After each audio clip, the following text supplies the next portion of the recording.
ያንቺ ግን ይለያል ብዙ ነው ትርጉም የኑብ ተፈጥሮ የተረዳው ማነው?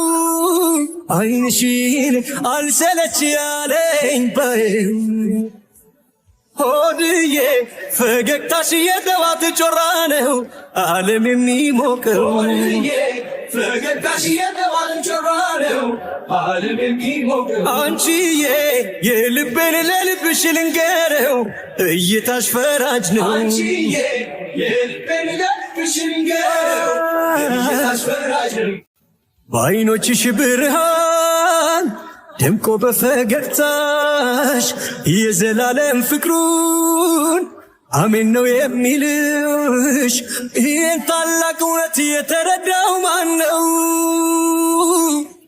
አይንሽን እንከሌት አልሰለች